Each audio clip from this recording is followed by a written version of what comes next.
Buenos días, estamos en semana en un Facebook Live con el candidato del Polo Democrático, senador Jorge Enrique Robledo.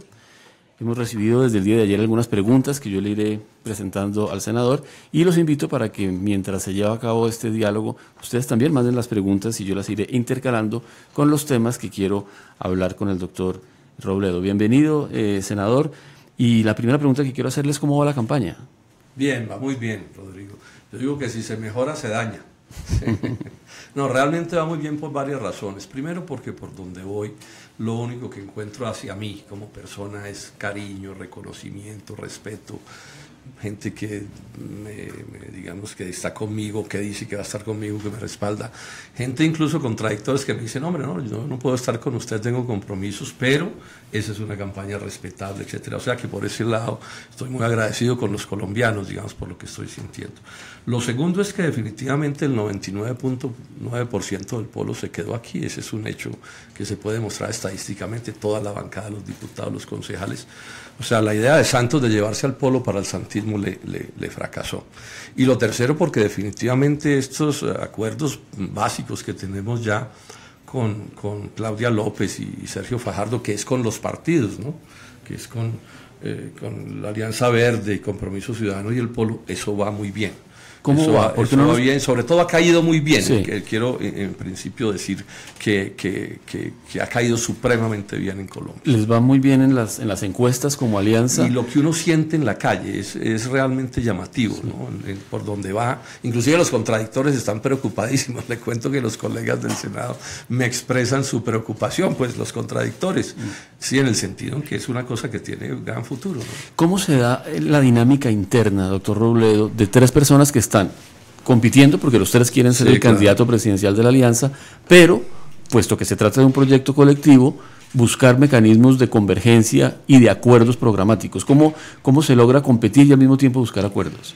Bueno, la primera parte, digamos que es un asunto de actitud. Uno no tiene que maltratar a nadie para expresar sus puntos de vista y la gente tiene la inteligencia suficiente para, digamos, identificar unas u otras cosas y expresar sus preferencias. En eso no hemos tenido ni el menor inconveniente. Yo creo que los tres sectores hemos manejado eso muy bien. Bueno, muy bien, entre otras cosas, facilitado por una idea, porque tenemos ganas de que la cosa avance, ¿sí? Entonces entendemos que eso exige unas formas apropiadas, ¿no? Y en segundo término, nombramos ya desde hace semanas unos compromisarios. Cada uno de los sectores tiene unos compromisarios y se han estado reuniendo muy juiciosamente, sí, periódicamente, y las informaciones que tenemos es que aun cuando es obvio que haya puntos de vista y énfasis de cosas, las reuniones son todas muy cordiales, muy bien, y eso nos lleva a ser muy optimistas, ¿no? Entonces, digamos que vamos bien. Yo espero que pronto, pues no digo que mañana, pero pronto podamos darle la buena nueva a los colombianos de que vamos a tener programa común, que es la base de todo, por supuesto, mecanismo para escoger candidatura presidencial acordado por consenso también, y esperemos que las normas nos permitan listas unificadas, que es una decisión que está tomada, pero que está sujeta a la reforma política. ¿Y cómo ve la reforma política? ¿Le ve viabilidad? Pues yo la estaba viendo muy empantanada hasta que hace una semana. Lo cierto es que en la Cámara se votó la posibilidad de las listas conjuntas, ¿no? Pues como el Congreso ha estado tan variable. Exacto. Pues esperemos, habrá que esperar a ver qué pasa, pero ya en este momento, si me hubiera preguntado hace 10 días, le había dicho que no hay nada que hacer. Pero hoy veo que las posibilidades son grandes, entre otras cosas, pues porque ya pues ellos, aprovechando su fuerza, desmontaron la idea de las coaliciones como un derecho de los partidos menores, que era como estaba en la Constitución, y lo están volviendo un derecho de todos los partidos, cosa que no deja de ser de alto riesgo, yo tengo que decirlo, pues porque eso puede terminar en unas mangualas pues de proporciones miedosas, digamos. Pero bueno, ellos son la mayoría, entonces es probable que las cosas terminen dándose y esa coalición pueda hacerse. Hay un rasgo, digamos, de esta coalición, doctor Robledo, y aquí han estado Sergio Fajardo y Claudia López antes que usted, que tiene que ver con la búsqueda de una política distinta, de una alternativa, de intentar, digamos, cambiar las formas de hacer política sobre las cuales la gente está cansada. Y sobre eso tengo una pregunta de Freddy Ocampo que dice, ¿cuál será su mensaje para que el colombiano vuelva a creer en la verdadera política? Sí, bueno, yo diría que lo primero es dar un ejemplo de vida que tenemos que dar en cada uno con sus aspectos, pues qué es lo que hemos hecho y lo que está en la base de este acuerdo que estamos haciendo, ¿no? Tanto Claudia como Sergio como yo y las fuerzas que nos respaldan, pues han tenido una actitud de luchar por hacer la política de una manera diferente, ¿no? Movernos con eso que se llama el voto de opinión, que es un nombre medio imperfecto, pero que da la idea, ¿no? Salirnos de la idea de la política del todo vale, la idea de que como es política no importa lo que sea, puede uno robar en nombre de la política, puede corromper en nombre de la política. Ese ya es, digamos, un ejemplo clave, digamos, que se le envía a los colombianos. Y si tenemos éxito, pues vamos a mandar un mensaje muy fuerte, que es decir, sí se puede tener éxito haciendo las cosas de esta manera, porque también parte del desastre del país es que nos han metido el cuento de que es que el país no tiene arreglo, que es que este país está así, entonces el que no sea pillo en buena medida no es que sea un honrado, sino que es un bobo, que no sabe en qué mundo vive. Entonces ese triunfo ya sería muy grande. Ahora, en mi caso, y yo estoy seguro que ellos también, pues yo tengo una serie de ideas pensadas para convertir eso en un tema importantísimo, en el tema, pues, toda esta lucha contra la corrupción. Y yo personalmente, yo pienso nombrar una comisión de altísimo nivel con gente de todos los orígenes, que diseñemos un conjunto de medidas, pero un conjunto de medidas, pero la actitud mía y la del gobierno va a ser durísima en ese sentido. He dicho que en mi gobierno los funcionarios tendrán que ser honrados y parecer honrados. O sea, llamemos que la sanción política o la decisión política se va a volver muy importante, y eso le manda un mensaje al país, y los colombianos, yo estoy seguro que van a terminar entendiendo que es así como hay que hacer las cosas. Y eso de alguna manera responde la pregunta que nos ha mandado Marisol Rojas, que dice: la corrupción hay que exterminarla, así sea con personas de su mismo partido que hayan cogido dineros públicos. ¿Tendría mano dura con ellos? Por supuesto que sí, es que no puede haber, digamos, decisión distinta. La justicia y la ley tienen que aplicársele a todo el mundo. Claro, también es verdad que es dentro de las garantías constitucionales. Eso es un asunto, o sea, no podemos perder el talante y el criterio democrático en las cosas, ¿no? Pero por supuesto que sí, tiene que caerle el peso de la ley a cualquiera que la viole. El Polo Democrático en anteriores oportunidades ha tratado de aglutinar a la izquierda. De alguna manera, creo que la palabra polo sugiere un poquito eso, y tuvo una candidatura muy exitosa con Carlos Gaviria en el 2006. ¿Por qué usted no está con otras fuerzas de izquierda, como por ejemplo con el exalcalde Gustavo Petro, que es una pregunta que me envía Daniel Villamizar desde Cúcuta, sino con estas personas que de alguna manera son un poco más de centro? Yo creo que cada vez los rótulos nos sirven menos. O sea, cada vez los rótulos clasifican menos. En eso hay que reconocerle una cierta astucia a la derecha, ¿no? Y es que ellos nunca se han clasificado como derecha. Usted pregunta ya entre las fuerzas de la derecha y nadie es de derecha, ¿sí? Sino que cada uno responde por sus propios actos. Sí, entonces si usted le dice a un jefe liberal que responda por un conservador, y él dice, no, es que yo no tengo nada que ver, ¿cierto? En el caso de la izquierda, pues una cosa que se hizo desde hace muchos años es que apareció el genérico y lo hemos aceptado, pero lo cierto es que la vida nos ha ido demostrando que ese genérico cada vez dice menos, porque cada vez son más diversas las posiciones que utilizan ese genérico. Por ejemplo, en el tema de la violencia. Aquí ha habido una violencia muy larga en Colombia que se ha hecho en nombre de la izquierda. Y resulta que en nombre también de la izquierda hay muchos que nunca hemos estado en esa violencia. Entonces mire usted, Rodrigo, la diferencia que eso significa. Ahora, cuando aparece alguien en nombre de la izquierda robando, pues yo no me puedo sentir identificado de ninguna manera con eso. O cuando en nombre de la izquierda se hace santismo. Yo digo, bueno, pero ¿qué sentido tiene eso si es que eso no representa mi punto de vista? Entonces he concluido que aquí más que en torno a rótulos, porque además hay mucha gente que vota por mí y me dice, no, yo no soy de izquierda, pero voto por usted.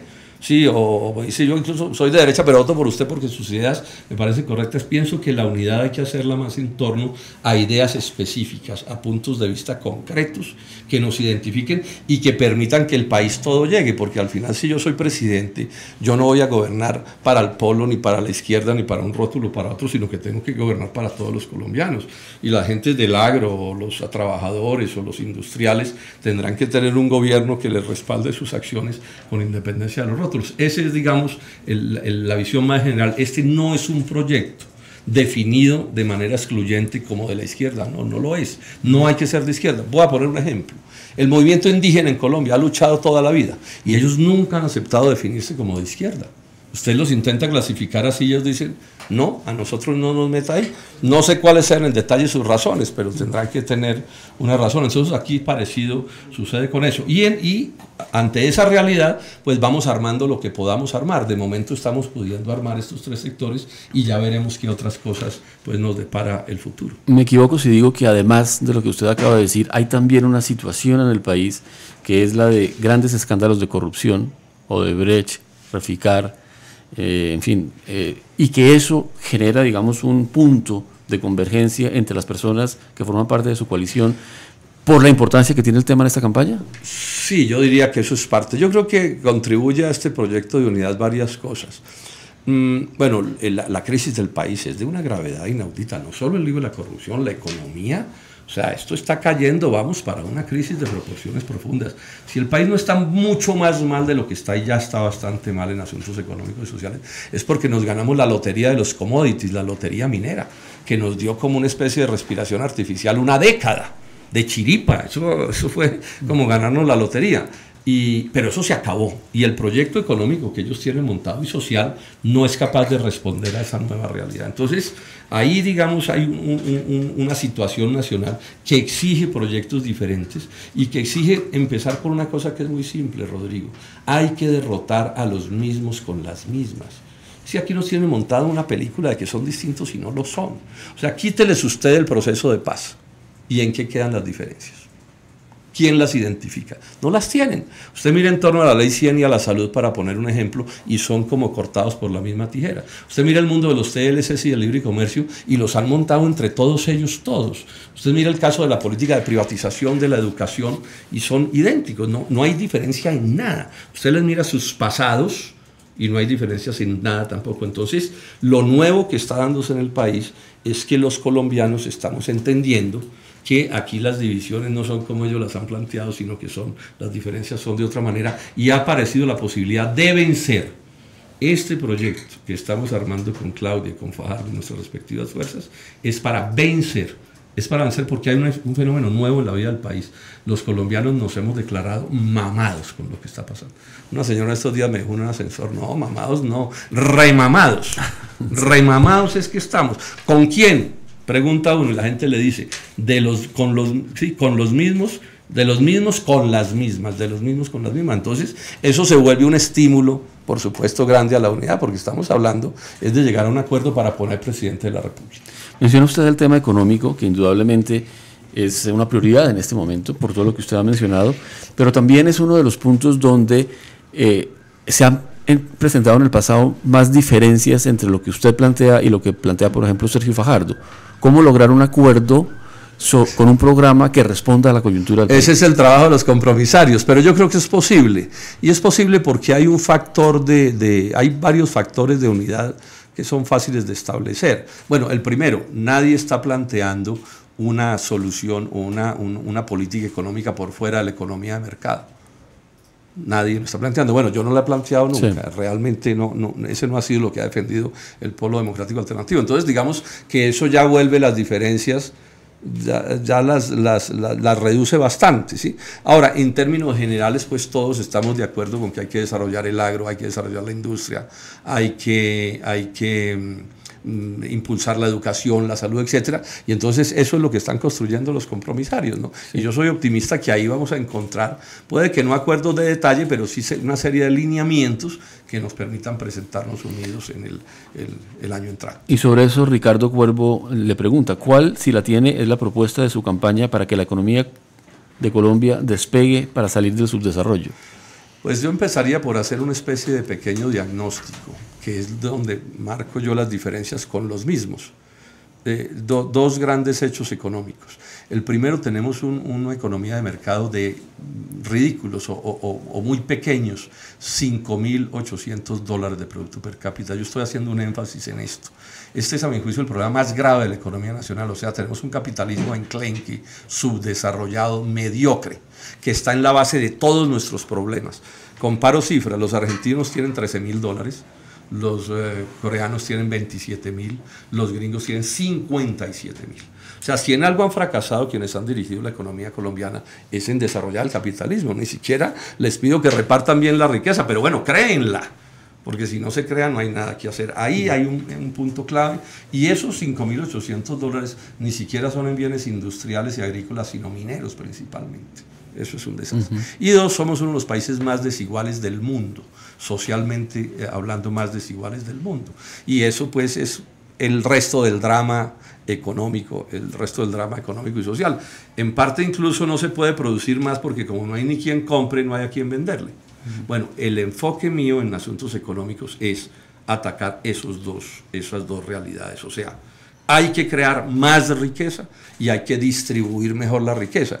Distribuirla por razones sociales, digamos, de elemental sentido democrático, pero además porque es una manera de apalancar que se cree más riqueza, entre otras cosas, para que pueda mejorar el empleo en el sentido en que nos salgamos de la economía del rebusque y nos pasemos a formas formales de economía y con ingresos mayores. Ese es, digamos, el enfoque. Ahora, dentro de eso, pues hay que tomar una serie de medidas de distinto orden. Y ya me ha dicho que los detalles apenas se están puliendo, pero quisiera preguntarle solamente por cuáles serían las fórmulas que usted prefiere, a las que le da prioridad para buscar una mayor igualdad.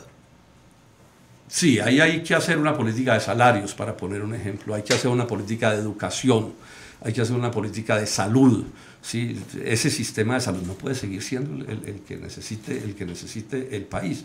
En esa política de igualdad se vuelve muy importante generar más riqueza. Es que no hay nada que produzca más desigualdad que el desempleo.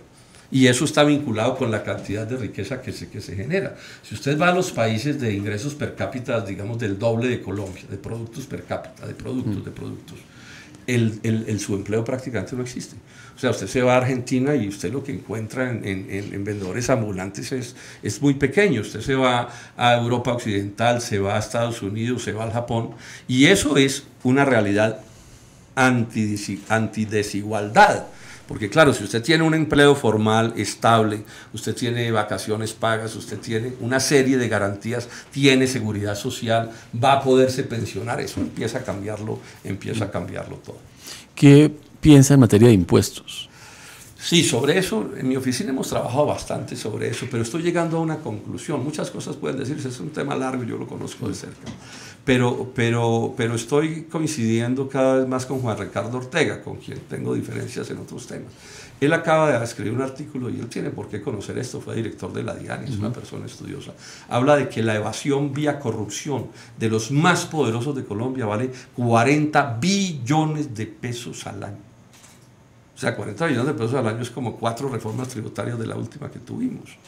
Bueno, ahí pienso que hay que poner un énfasis inmenso. O sea, Colombia no puede seguir siendo el país de los evasores. El país y él habla de una evasión, digamos, ajustada a unas tasas de tributación que en muchos casos son muy bajas y que en cierto sentido incluyen corrupción. Entonces ahí hay un tema inmenso que tratar, todo ese problema de los paraísos fiscales, de los dineros en el exterior y las mil formas digamos, de evasión de impuestos. Ahora, esto necesita otro conjunto de medidas. Ojalá lean el último artículo de Ortega, porque entra en detalles que son obvios. Por ejemplo, señala que hay que responsabilizar legalmente a los asesores tributarios de las corruptelas de sus asesorados. O sea, aquí no puede seguir siendo que la evasión de impuestos sea como un juego. Usted sabe, por ejemplo, que las normas en Colombia no permiten hacer públicos los procesos de ilegalidad sobre impuestos. O sea, un tipo se roba $1 millón en impuestos y es deber de la DIAN que eso no se sepa. No, o sea, ¿de qué estamos hablando? Entonces, ahí solo hay muchísimo que hacer. Ahora, he señalado también que habrá tarifas diferenciales de impuestos para pequeñas, medianas y grandes empresas. Esto es bien importante en la idea de estimular la economía. O sea, en Estados Unidos, en Europa, lo común es que las mayores empresas pagan tasas de renta más altas que las menores y las medianas. Ese va a ser un criterio, digamos, de política tributaria. Pero sobre ese punto, la moda en esta campaña de muchos candidatos es proponer una reducción de impuestos a las empresas. Ahí hay un debate porque aquí tenemos un lío, Rodrigo. Yo le insisto, yo lo he estudiado. Aquí cada colombiano, pues de los que tienen poder, carga entre el bolsillo un supuesto cuadro de tasas tributarias. Entonces aquí hay gente que le dice que pagan el 80%. Sí. Paja, aquí nadie paga en red del 80%. Aquí le cogen a uno los impuestos nominales y se los presentan como si fueran reales. Y eso tampoco es verdad. Ahí acaba de salir un libro de profesores de la Universidad Nacional. La tasa efectiva de empresas en Colombia, cierta, es 17%. 17%. Hay sectores que no pagan nada. Digamos, todos los de zonas francas están en 15%. Los de los contratos de estabilidad jurídica, eso nos está costando más de 6 billones de pesos al año. Entonces, yo que estoy proponiendo, una cosa que no he logrado que el doctor Cárdenas me resuelva, es que haya un cuadro y que todos tengamos el mismo cuadro.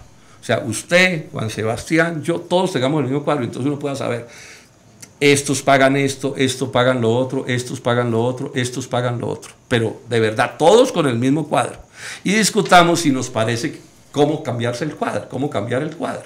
Pongo este ejemplo de lo que quiero decir. Aquí debemos estar, yo no sé a cuánto, a 20 grados de temperatura. Bueno, debe haber un termómetro en alguna parte. Y esa es la temperatura de todos. Y ya cada uno podrá decir si le parece frío, si le parece caliente y todo, pero no puede ser que usted cargue un termómetro con una temperatura y yo otro, y tú cargas otro, porque así no se puede. Entonces, ahí lo primero que yo haría como gobierno es nombrar una comisión muy representativa de los distintos sectores, que nos haga un cuadro igual para todos. ¿Sí? Y con ese cuadro igual para todos, miremos, es obvio que las empresas no pueden, los impuestos no pueden arruinar las empresas, eso se cae de su peso. Es obvio que hay otros sectores que deben ser favorecidos con unas tasas tributarias menores, pero hay empresas que pueden estar con las mayores tasas y no les pasa nada, porque están haciendo utilidades fabulosas. Por ejemplo, los banqueros pagan del orden del 8%, lo que nominalmente sería del 35%.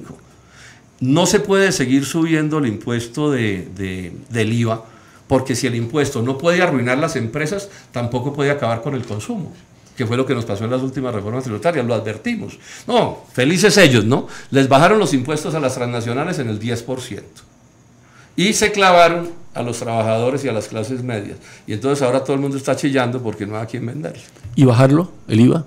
Habría que mirarlo con detenimiento, pero esa es una cosa que hay que mirar. Pero yo vuelvo a mi idea del cuadro, ¿sí? Porque es lo que es democrático, entre otras cosas. Ahora, digamos una cosa que también es verdad, no es cierta que la tasa de tributación en Colombia en relación con el Producto Interno Bruto sea muy alta. Eso no es verdad. Es que aquí hay mucho... Lo que es verdad es lo contrario, doctor Robledo. Es lo contrario, sí. Exacto. O sea, Colombia tiene un menor porcentaje de pago de impuestos. O sea, aquí hay mucho cuento, porque hay una cosa que es obvia, a nadie le gusta pagar impuestos. Pero aquí también vamos a tener que llamar a las gentes que tengan con qué pagarlos. Hombre, que piensen en el país, que contribuyan con el país. O sea, Colombia no puede seguir funcionando como un país en donde algunos tienen el discurso de que tienen todos los derechos y no tienen un deber. Hay una cosa elementalmente democrática, no puede haber derechos sin deberes. O sea, uno no le puede exigir al Estado que le haga las vías, que le tenga educación pública, que tenga un sistema de salud moderno, etcétera, etcétera, pero cuando llega la hora de decirle, bueno, ¿y usted al Estado qué le da? Dice, no, ¿cómo así? ¿Qué le doy de qué? No, yo no doy nada. O sea, todo para mí, esa idea es inaceptable, es parte de la tragedia nacional. Yo espero insuflarle un poco de esto al país en mi gobierno. No digamos un nacionalismo absurdo ni desproporcionado, no, pero un mínimo de nacionalismo. Usted no puede construir un país si usted no ama a su país. Como usted no puede construir una familia si no la ama, o una empresa si no la ama. Usted tiene que querer su universidad donde usted estudia o trabaja. En Colombia, aquí hay un montón de gente que podría pensar más en el país y un poco menos en ellos y entender que tienen un deber con su país. Estas cosas yo las pienso hacer muy por la vía de la persuasión, o sea, por la vía de la verdad y de la realidad. Y bueno, y miremos las cosas. Y repito, si hay un sector empresarial al que hay que bajarle los impuestos, se los bajamos, no hay problema. Ya lo he dicho, pequeñas y medianas empresas, sí, es obvio. Pero hay otros sectores que ¿por qué? O sea, si están ganando unas sumas astronómicas y están pagando el 8% de renta, si además no pagan impuesto de dividendos, uno podría pensar que ahí puede hacerse algo. Pero vuelvo con mi fórmula, la perfecta y la más fácil sería acabar con la evasión. Si acabamos con la evasión, le damos un impulso inmenso a la economía nacional. La tercera pata de eso es el gasto. ¿Cree que se puede reducir el gasto en alguna medida? Pues sobre eso se hace mucho populismo, mucha demagogia, pero la verdad es que cuando uno oye a Colombia, todo el mundo lo que está pidiendo es más gasto. Hoy están los indígenas de Colombia protestando por todo el país y con justísimas razones. Es obvio que todo lo que están pidiendo es... O sea, ¿qué es lo que están pidiendo? Poder comer, poder tener agricultura, poder tener salud, poder tener una vía. Y usted a cada sector que pide cosas en Colombia tiene razón para pedir. Entonces decir que el gasto público en Colombia es muy grande, pues es contraevidente. Aquí lo que pasa es que es muy pequeño el ingreso, digamos. del fisco nacional, en parte por el capitalismo de los $5.800, en parte porque se roban un billete larguísimo de 1000 maneras y otros no pagan los impuestos que deberían pagar. Pero si algo necesitamos es tener más recursos para poder, no sé, hacer más vías, más educación, más gasto público en seguridad, por ejemplo. O sea, nosotros tenemos que mejorar, Rodrigo, el monopolio del Estado sobre la fuerza. O sea, aquí no puede seguir sucediendo que a la gente en los barrios populares le roban el celular, la licuadora, la chaqueta, los tenis y son de marca. O sea, ahí hay un problema y eso necesita más Estado, no menos Estado. O sea, el bienestar depende en buena medida de tener más Estado. Ahora, un Estado que funcione, un Estado honrado, un Estado que la burocracia no maltrate a la gente, ese es otro problema. Si usted va a los países desarrollados, en buena medida la diferencia que tienen con nosotros es que tienen más Estado. Yo suelo poner un chiste. O sea, hay tantos bomberos en Estados Unidos y en Europa que alcanzan hasta para bajar los gatos de los árboles. En Colombia un gato se sube a un árbol y si el gato no se baja solo, allá se muere de hambre. ¿Sí? Mientras que en esos países está el Estado, la policía, los bomberos, las enfermeras, los médicos, todo el mundo sirviéndole a la gente. Usted decía hace un momento que nos pasó, digamos, no fue la palabra que usted utilizó, pero una bonanza que nos distrajo un poco de la crisis económica durante 10 años porque nos produjo una situación de corto plazo que nos olvidó de lo que venía antes. ¿Pero qué hacemos con la minería? Porque de todas maneras allí hay una fuente de recursos. ¿Hasta dónde se puede renunciar a ella cuando hay tantas necesidades? Permítame, me refiero a lo primero. O sea, yo no he visto una bonanza minera peor manejada que esta de aquí. A las dos administraciones que les tocó, la de Álvaro Uribe y la de Juan Manuel Santos. Y hay una prueba reina para mostrar cómo lo manejaron de mal. Por ejemplo, hubo una baja inmensa de impuestos a empresas que no había que darle los impuestos. Por ejemplo, a la primer transnacional de cerveza del mundo le dieron una zona franca de 30 hectáreas. Eso es una cosa inaudita, que tiene el 90%, el 98% del negocio. Lo pongo simplemente como un ejemplo. Y así hicieron mil locuras. Revaluaron la moneda para quebrar el agro y la industria. Esto es increíble. En plena bonanza minera quebraron el agro y la industria. Entonces es lo primero que hay que señalar. Lo hicieron de la peor manera y ese es parte del modelo económico. Ahora, ¿qué hacer con la minería? Yo he acuñado una frase que defiendo. Minería sí, pero no así. Inclusive en estos días en el diario La República publiqué un artículo que había expresado en un congreso de gran minería diciendo aquí hay que hacer un acuerdo en Colombia. Un acuerdo que tiene estos pilares básicos. Uno, puede haber minería, puede haber gran minería, puede haber minería de transnacionales. O sea, ese es un primer criterio. O sea, sin minería los seres humanos no sería lo que somos. O sea, puede haber minería. Pero, digo, minería sí, pero no así. No así, ¿qué es? Bueno, hay que corregirle muchas cosas. Bueno, ayer le metimos una corregida buena, ¿no? Que es que logramos quitarles un regalo tributario que les habían hecho a las mineras, ¿no? Rescatamos un billón de pesos al día por una interpretación ilegal de la ley. ¿Sí? ¿Cómo? Al año, al año. Un billón de pesos al año. Esas son correcciones que hay que tomar. O sea, ellos tienen unos también deberes con el país. No puede ser que todo sea para ellos. Es que eso no tiene sentido. El medio ambiente tiene que respetarse. Hay casos en que no se pueden hacer proyectos mineros. O sea, amenazarle el agua a los santanderianos porque hay una transnacional que quiere sacarse un oro del páramo de Santurbán, pues eso no se puede permitir, para poner eso como otro ejemplo. La gente tiene que tener derecho a opinar. O sea, los días en que llegaban las mineras a un sitio, llegó el progreso y toda la gente salía emocionada. Sí, ¿y en qué consiste el progreso? Se me van de aquí. Ustedes estorban en este sitio porque llegó el progreso. Eso ya no se lo traga nadie en Colombia. Entonces, yo creo que aquí hay que sentarse a conversar y a concertar una política minera que incluye la posición del Estado, que incluye la posición de las mineras, pero tiene que incluir la posición de las comunidades también. Y tenemos que ver cómo se logra una normativa que le dé estabilidad al sector, pero sobre la base de hacer las cosas bien. Dentro de eso, ¿cabría el famoso fracking? Yo creo que no debe haber fracking, yo creo que no. O sea, los estudios técnicos que hay sobre eso sobran estudios técnicos. Lo que pasa es que aquí se desesperan, como no hacen una buena economía, entonces están convirtiendo la minería en la única alternativa y esa es una de las cosas que hay que corregir. O sea, nosotros necesitamos una minería que no venga a reemplazar el agro y a la industria, que es lo que es el modelo que hoy tenemos. No, aquí necesitamos un país que desarrolle el agro, desarrolle la industria y haga una buena minería, pero una buena minería sin desesperación, o sea, una minería que uno pueda decir, hombre, fracking no, porque los riesgos son demasiado altos. Los riesgos no lo digo yo, eso es una posición en general en los países desarrollados. Pero ¿por qué entonces ese desespero? Porque como destruyen el agro, destruyen la industria, entonces no quedó sino la minería. Y eso sí es lo peor que le puede pasar a un país. O sea, un país que dependa de una sola cosa está de base equivocado en su modelo económico. Y cabe un poquito aquí esta pregunta, doctor Robledo, de Carlos Alberto Ramírez. ¿Qué piensa hacer con el campo? Yo le he puesto este debate a los ministros, yo les he preguntado, ustedes, pero no de ahora, desde César Gaviria, Ernesto Samper, Andrés Pastrana, Álvaro Uribe, Juan Manuel Santos, a todos la misma pregunta: ¿quieren que haya agro en Colombia, sí o no? Esa es la primera decisión que tiene que tomar este país. ¿Queremos que haya agro, sí o no? Porque si queremos que haya agro, pues no se puede seguir haciendo lo que se está haciendo. Y si queremos que haya industria, tampoco se puede seguir haciendo lo que estamos haciendo. Entonces, ¿yo qué estoy diciendo?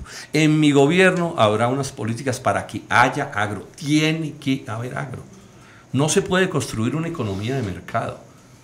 No podemos salir de ese capitalismo de $5.800 sin agro y sin industria. Eso no es posible, ¿no? Bajémonos de esa nube, eso no puede suceder.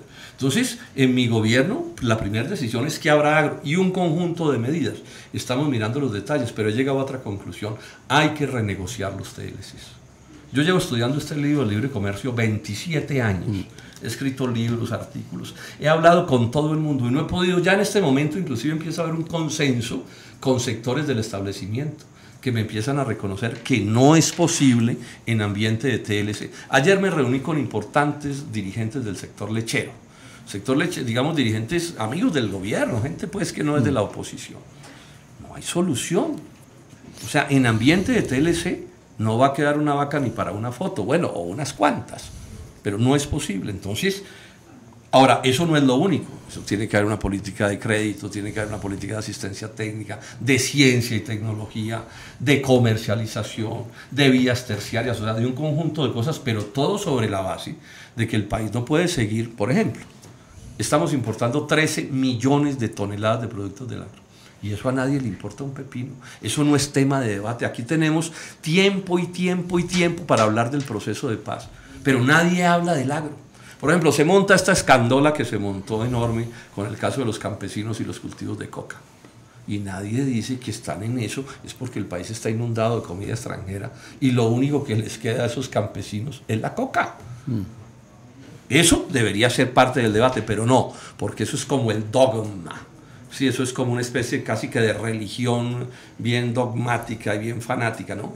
Tiene que ser así. Si se acaba Colombia y se acaba el mundo, no importa, porque tiene que ser así. No, yo a eso le voy a entrar en modificaciones de fondo. Y la renegociación de los TLC asociado a la idea de hacer algo por el agro significa limitar importaciones de alimentos, de productos. Tiene que conducir a cosas. Sería ese el objetivo, digamos. Claro, ese sería uno de los objetivos. ¿Todos los TLCs o algunos más? No, habría que mirar con más detenimiento el asunto, sí, porque eso necesita una serie de análisis técnicos que pues yo en este momento en mi oficina no estoy en capacidad de hacer, pero ese es parte del trabajo que hace un gobierno desde el día en que gana hasta el día en que se posesiona, que es entrar ya a resolver pues la carpintería de ciertas cosas, pero Colombia tiene que tener agro. ¿Sí? Mediante un conjunto de medidas. Ya el problema es que las juntemos todas. Yo en estos días me reuní con otro dirigente agrario importante también del establecimiento. Mire, le estoy dando datos. El negocio del pollo es el negocio agrario más grande de Colombia, en plata. Pero 2/3 partes de ese negocio es grano importado. Maíz, soya, cosas, importaciones agrícolas. O sea que en verdad del negocio a nosotros no nos queda sino 1/3. Cualquier persona con mínima sensatez dice, oiga, pero ahí hay una posibilidad, ahí hay una oportunidad que llaman. Porque si nosotros somos capaces de reemplazar esa importación mediante un conjunto de medidas y de decisiones, ya el negocio del pollo no sería 1/3 para nosotros y 2/3 para los extranjeros, sino 3/3 para nosotros. O sea, son cosas elementales de economía. Entonces yo digo esto y dicen, no, eso no, y se le ocurre al doctor Robledo. Aquí la genialidad es bregar a venderle una uchuva a un japonés.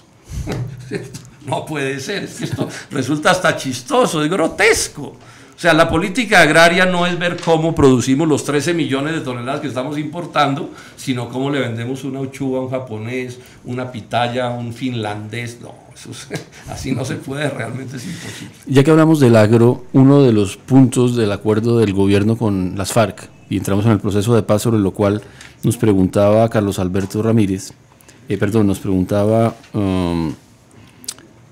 Fabián Chávez, hay contenido en el primer punto del acuerdo con las FARC, una serie de puntos relacionados con el agro. ¿Cómo los ve? Pues sobre eso digo un par de cosas. Bueno, nosotros hemos respaldado el proceso de paz. Por un hecho que es grueso, sí, puede que lo nieguen y todo, pero es una realidad. O sea, las FARC renunciaron a la lucha armada. Eso es de una importancia histórica. Llevamos medio siglo hablando de eso. Yo llevo medio siglo diciendo, oiga, pero no sigan con eso. Entonces, eso ya es un avance. Y al agro le significa económicamente una cosa importante por el simple hecho de la disminución del estrés. O sea, el simple hecho que la gente pueda ir a sus fincas, que el campesino pueda dormir tranquilo, ¿sí? Que no haya que salir corriendo y abandonar los cultivos, eso ya es un impacto positivo en el agro. Pero, los demás problemas del agro no se resuelven con los acuerdos de La Habana.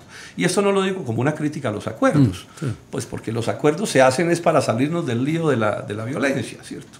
¿Y por qué digo que no va a haber modificaciones de fondo? Porque el acuerdo agrario, creo que es en su quinto párrafo,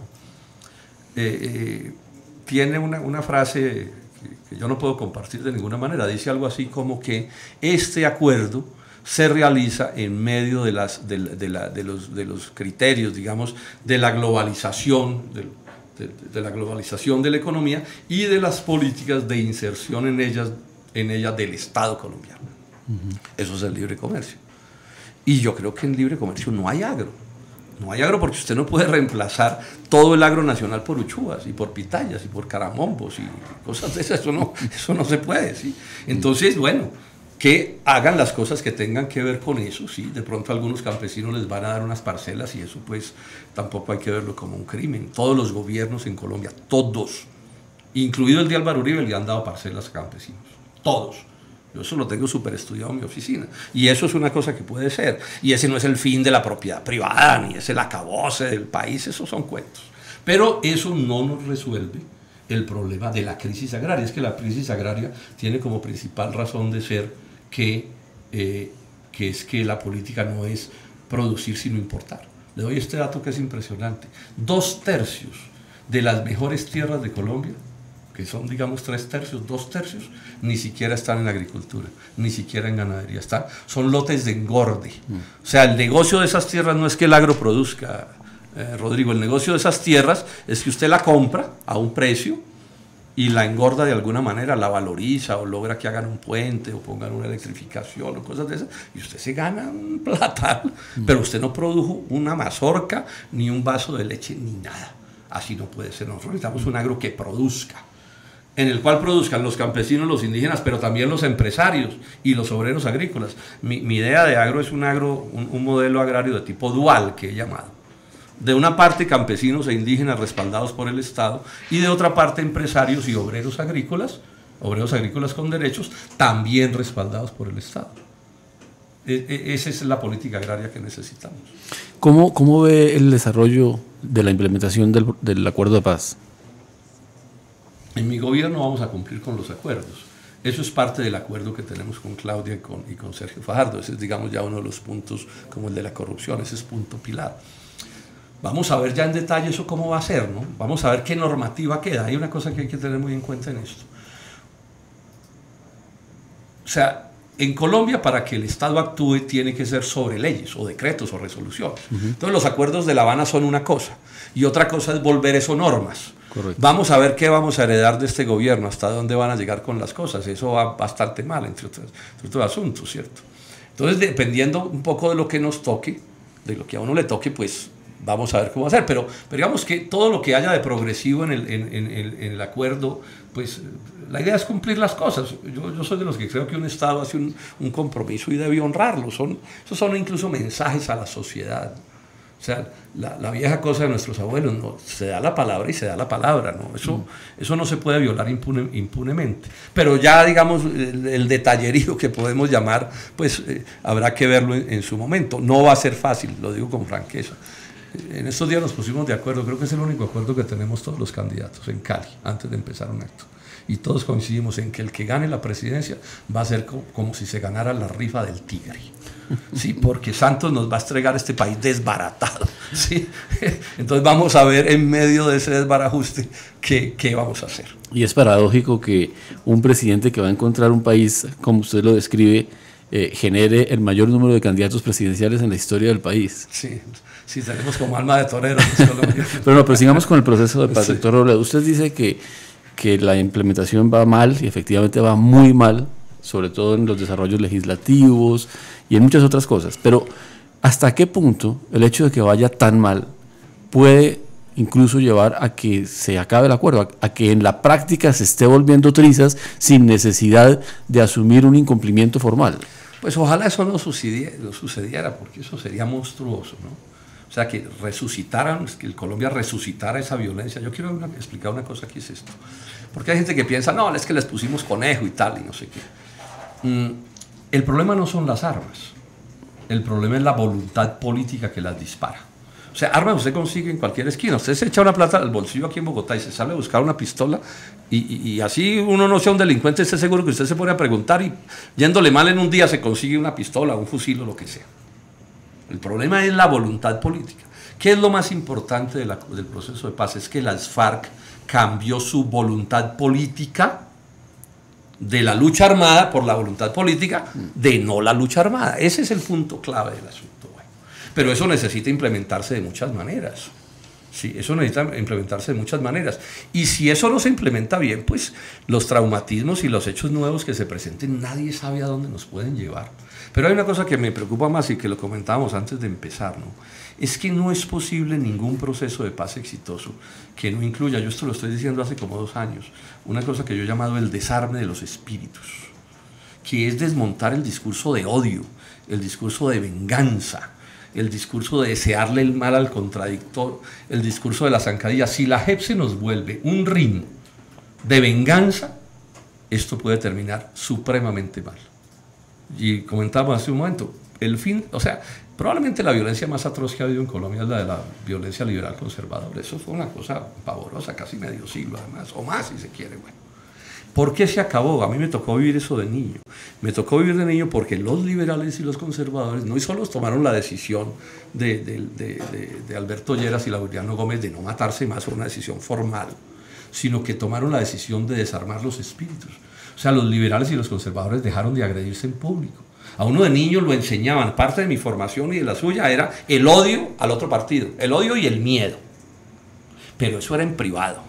En público yo nunca vi, en el Ibagué de mi infancia que me tocó, que fue una zona de violencia, en ninguna fiesta o en un club o en alguna cosa, una pelea de los adultos por asuntos de política. Eso quedó, bueno, como hicieron los alemanes y los franceses con sus guerras. Eso quedó como parte de la historia para un debate más académico, más privado. Y aquí lo que yo veo es manivela al odio, a que no se puede perdonar, a la vindicta, a la venganza. Entonces, si están reunidos en una mesa conversando y alguien sale para el baño, entonces el otro dice que no salió para el baño, sino que se fue por la pistola, ¿cierto? Eso, y hay que demostrar casi que en un proceso legal que estaba en el baño y no trayendo una ametralladora. Así es imposible. A mí eso es tal vez lo que más me preocupa de lo que nos está pasando. ¿Qué hubo entonces en el Frente Nacional que no ha habido ahora? Una decisión política de entender que pasaron cosas atroces, que hubo cargas inmensas de responsabilidades de los unos y los otros, y que el interés de cada uno de los sectores y el de Colombia decía que había que, digamos, para ponerlo en términos coloquiales, hacerse pasito. Es que no se puede de otra manera. Una decisión política colectiva. Sí, claro, de las jefaturas de los partidos coincidieron en eso, hubo un acuerdo nacional en torno a eso. Parte del problema es que en Colombia no hemos tenido un acuerdo nacional en torno a este tema, y entonces esto lo que pasa es que se exacerba y tenemos otro lío ya práctico.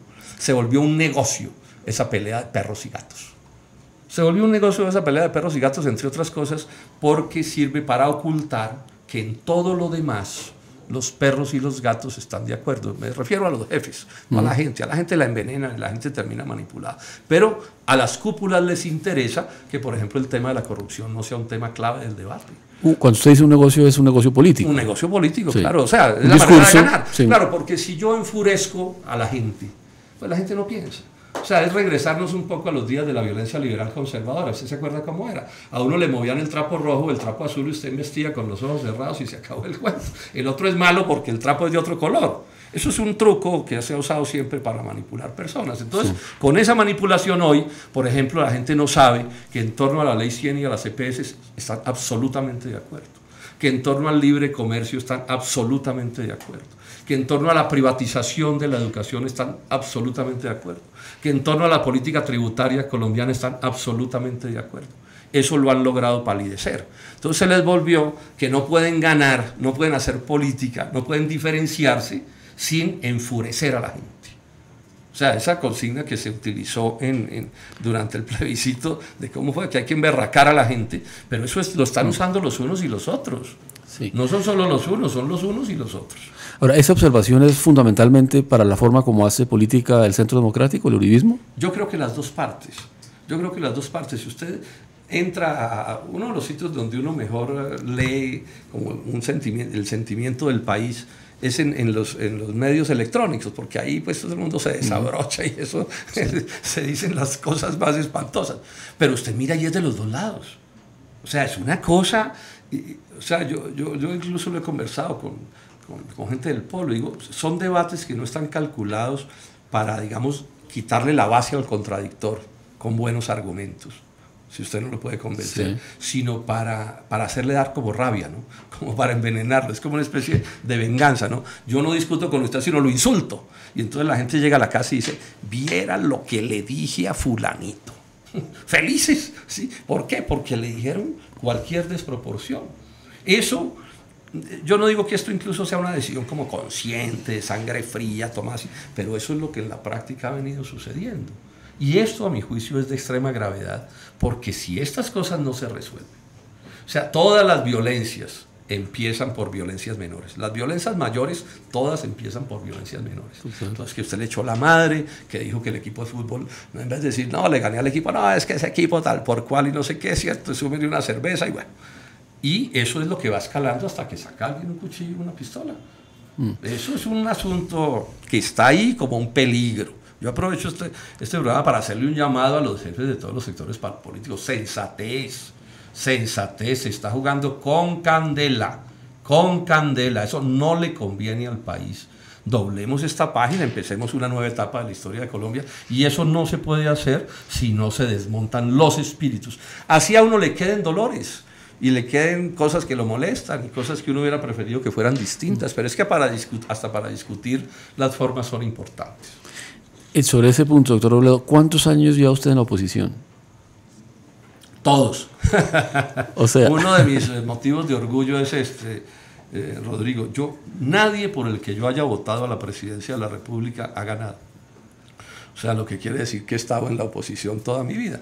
Ahora, no he ganado no porque no supiera quién iba a ganar. Sí. Pues yo sí sabía quién iba a ganar, pero yo siempre he preferido perder que votar por quien no cree. Pero bueno, se lo preciso más. En mi infancia, pues en mi casa había unas ideas políticas y yo, pues como todo el mundo, pues era de esas ideas políticas. Pero el muchacho no votaba, ni estas cosas no me interesaba la política. A mí mi mamá me repetía mucho, la gente decente no se mete en política, ¿cierto? Y están de malas, miren lo que le terminó pasando, ¿sí? Y llegué a la universidad y me politicé. A ustedes les debe haber tocado esos mismos tiempos. Yo llegué en 68 a la universidad y es un país muy politizado. Y yo desde esos días tomé la decisión de que no me iba a dedicar a los negocios, que era lo que me habían mandado a Bogotá, porque uno de la provincia le dice, bueno, se va para Bogotá y casi se viene y consiga plata, ¿cierto? Sí. Pero bueno, yo renuncié, me casé muy bien, eso sí tengo que decirlo, sí, pero no por plata, sino porque pues, es una persona excelente. Y me dediqué a la política y estoy en eso desde siempre. Pues así activo como ahorita, pues no, pero desde siempre estaba en la política. La razón por la que le preguntaba por sus años de oposición es porque en la última etapa le ha tocado a usted convivir en el Congreso con otra oposición, que es la oposición del uribismo. que tiene unas formas totalmente distintas a las que yo personalmente por lo menos le he visto a usted desde la izquierda, desde el polo, en fin. Son dos oposiciones completamente distintas. Incluso en la ciencia política se estudia la oposición, hay distintas formas de hacer oposición. ¿Cómo se ha sentido usted en ese difícil, digamos, compartir un espacio en el que ambos están en la oposición, pero con posiciones políticas distintas y con formas de hacer la oposición también totalmente distintas? Sí, sobre eso digamos esto un poco para quienes nos están oyendo. Yo hago una oposición que uno puede catalogar de dura, de fuerte. Inclusive hay quienes dicen que es una oposición hasta sectaria y cosas de ese corte. Sin embargo, yo no creo que sea así. Yo hago una oposición que intento sea la más razonada que pueda ser. Porque mi oposición tiene que ver es con presentarle a la gente un país distinto, una idea distinta, con hacerles ver que existe otro país posible. Entonces mi oposición está muy pensada para persuadir, o sea, que el que me oiga a mí diga, pero yo eso nunca lo había pensado así, yo eso nunca lo había visto, ¿sí? Ese es, digamos, como un criterio básico. Y si usted recurre al insulto y al maltrato, pues la gente le cierra las ventanas y ni lo escuchan, eso de una parte. De otra parte, por el momento en el que estamos, hago esfuerzos por ser muy cuidadoso en las palabras que escojo, ¿sí? Y no porque no sepa que yo puedo a alguien decirle inclusive palabras que sean ciertas, pero sin embargo si considero que no contribuye con eso que yo llamo el desarme de los espíritus, recojo, no lo uso. Eso me ha costado incomprensiones. Usted mira, entonces no falta, unos me tratan de las FARC y otros me tratan hasta de paramilitar, ¿cierto? Unos dicen que soy santista, otros dicen que soy uribista. Bueno, esas son las confusiones que hay allí, ¿sí? Ahora, he hecho un esfuerzo metódico pero persuasivo para mostrar una cosa a la que yo le doy mucho valor, que en este caso olivos y aceitunos todos son uno.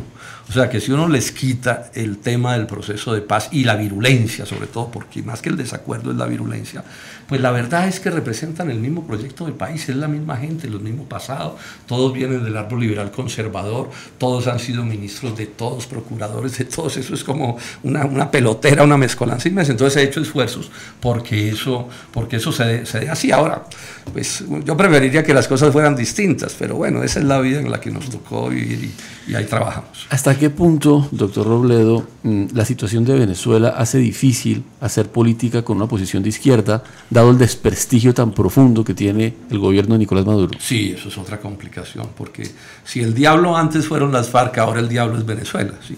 Y además no tienen que probar nada ni explicar. Yo, por ejemplo, yo nunca he tenido ninguna relación de cercanía con el gobierno venezolano, ni me he reunido con ellos, ni he hablado con ellos, ni les he opinado sobre sus cosas, ni les han preguntado, ni nada. O sea, ese es otro país, otra cosa. No es, digamos, el modelo que a mí me inspira, tengo que decirlo. Pero también reconozco que ellos allá tienen que tener el derecho, pues, a tomar sus decisiones. A mí me parece que lo peor que puede haber en política internacional es que haya unos países que le dicten la plana a los otros. Buena parte de las desgracias de la humanidad y las actuales, usted mira Irak, Afganistán, Siria, etcétera, es porque a algún genio se le ocurrió que los otros debían hacer las cosas de una cierta manera. Entonces en eso he sido muy cuidadoso. Pero claro, ese es un lío que tenemos porque como en política la mentira es, digamos, el todo vale es una cosa muy propia del común de la política. Entonces es muy fácil que a usted lo despachan con una calumnia, ¿no? Entonces yo pongo, no sé, es que hay que hacer la consulta en Bucaramanga para saber si se hace o no el proyecto minero. Entonces yo pongo un Twitter que diga eso y el otro por el otro lado me puede salir y decir, claro, pero si usted es un secuestrador, ¿cierto? O usted es castrochavista, ¿cómo lo va a decir una cosa distinta? Eso es un dolor de cabeza. Bueno, yo espero que hagamos un ejercicio de explicación y de persuasión y que logremos derrotar, digamos, esa maniobra, que es una maniobra tramposa, mañosa, que hay que descalificar de plano, porque no la pueden demostrar de ninguna manera. Inclusive, si nos metemos en este terreno, yo diría esto: los que sí han tenido como política someterse a influencias extranjeras son propiamente mis contradictores de manera precisa, no soy yo al que lo pueden acusar de eso. Si en algo he sido celoso toda mi vida es en esa idea de la autodeterminación de las naciones. Uno podría más bien decirle, ustedes son los que tienen rabo de paja enorme en ese caso. ¿Cómo le parece entonces la posición de Colombia frente a Venezuela, la que ha tenido el presidente Santos? Yo creo que en general en los momentos se ha asumido una actitud de moderación y de prudencia. Yo creo que es la correcta. Parecería que ha cambiado un poquito. Sí, sí, porque claro, lo presionan tanto, entonces se le alborotan los oportunismos, ¿no? Porque hay que satisfacer a la galería. Yo creo que sí hay una cosa equivocada, es hacer política interna con las relaciones internacionales. En esto uno tiene que ser serio. No sé cuántos votos perdí en esta frase, pero bueno, pago el precio. No, porque es que uno está sometido o condenado, si usted quiere, a relacionarse con los otros países, un país por los siglos de los siglos, como con los vecinos o como con los hermanos. O sea, uno hay ciertas relaciones de las que está preso y que lo sensato es tenerlas mejores. Y en la ONU hay un decálogo, usted que ha estado en estas cosas en la Cancillería sabe que hay un decálogo de las buenas maneras, llamémoslas así, las maneras civilizadas de las relaciones internacionales, el respeto a las soberanías, la no injerencia de un país en los asuntos del otro, el beneficio recíproco entre los intercambios. Y eso es lo que le sirve a los países. Eso, en general no se respeta, pero eso es lo que le sirve a la gente. Yo medito mucho en esto. Cada vez que el gobierno de Colombia y el de Venezuela se han estrellado, aumenta el hambre en la frontera. Y a mí eso es lo que me preocupa al final de todo. O sea, cuando aquí alguien coge un micrófono y se despacha con una frase que le produce 1000 votos, o pasa eso al otro lado, yo digo, ¿cuánta hambre más le ponemos a los guayús? ¿Cuánta hambre más a las gentes de Arauca, a los de Cúcuta? Entonces uno en esto tiene que ser serio. Ahora, eso no quita los desacuerdos, ¿no? Pues que no, los desacuerdos ahí están, pero uno no tiene que, o sea, la política del micrófono está demostrado, no es, la política pues internacional, sí, de relaciones internacionales del micrófono, no es productiva. La ONU no tiene esas normas por caprichosos, sino es que luego de milenios o de centurias por lo menos descubrieron que esas normas son las normas que al final le sirven más a todo el mundo. Mencionaba usted las presiones al presidente Santos y parecía que hablaba de presiones internas, pero también estaría Donald Trump. Obvio, claro, presiones internas y externas. Entonces, que a uno le venga al señor Donald Trump o el presidente de Estados Unidos, cualquiera sea, a decir cómo hay que ser en un país, es que eso es una desproporción muy grande.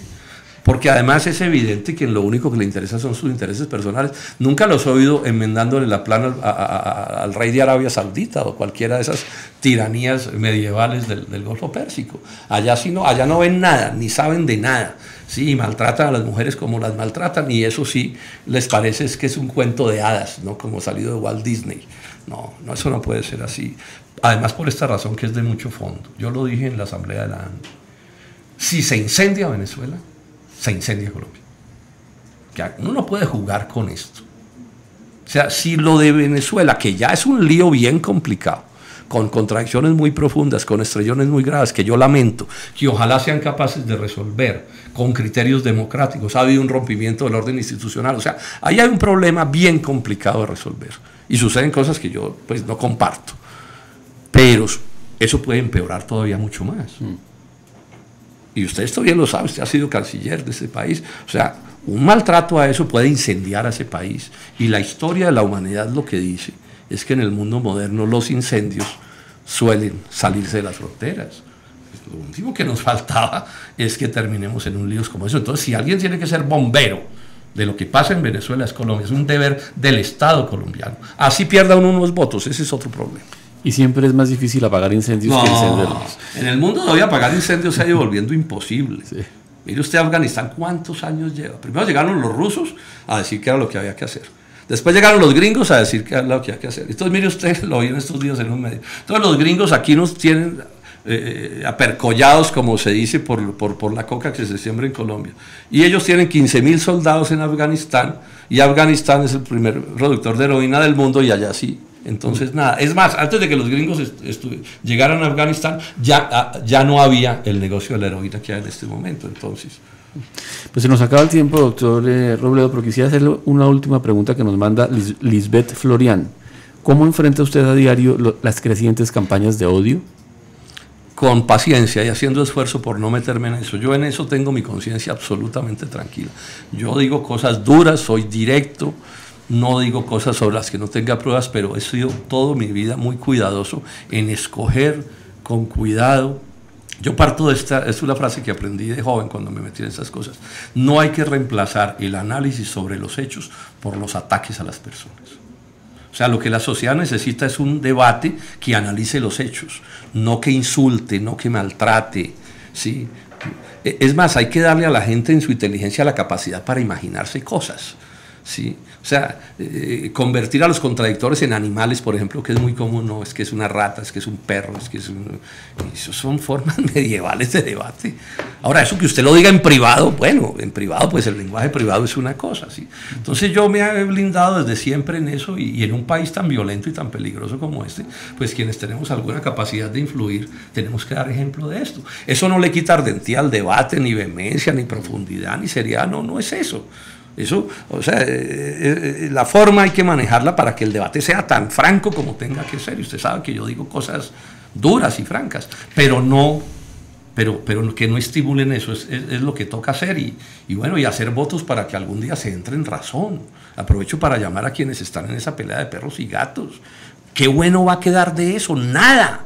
Es más, pueden llevar a este país a un desastre de proporciones mayores que los que hemos tenido, que ya son bastante grandes. ¿Por qué? ¿Para cuadrarse 4 votos? ¿Para elegir una curul? ¿Una curul que para qué carajo sirve al final? O sea, que hay que poner los intereses del país por encima de los intereses personales y los intereses de grupo. ¿Tenemos que ser más profundos que vehementes o se puede hacer ambas cosas? Yo creo que pueden ser las dos cosas. Yo soy en cierto sentido vehemente. O sea, eso se puede manejar, pero cuidando las formas, ¿sí? Porque bueno, y de pronto a mí alguna vez se me ha pasado, ido la mano en algo, y si ha sucedido pido excusas, ¿cierto? Pero eso tiene que ser una preocupación de cómo hacemos el debate, y sobre todo en temas pues, que son tan graves como los que estamos viviendo. Yo quiero insistir, Colombia no ha salido de la violencia que tenemos, se ha dado un paso importante con el desarme de las FARC. Ojalá mañana haya un acuerdo semejante con el ELN y puede darse, y ojalá alguna cosa se puede hacer con los del Golfo y todo lo que podamos hacer. Pero si aquí no cambia el lenguaje, bueno, yo repito, las pistolas y los fusiles las venden en las esquinas, eso no es el problema. El problema es si la gente toma la decisión de usarlas o no. De usarlas y de meterse en eso. Pues muchas gracias, doctor Robledo, por este tiempo. Muchas gracias a ustedes también por acompañarnos. Los invito a que estén pendientes para próximos diálogos con otros presidentes, candidatos a la presidencia de la República.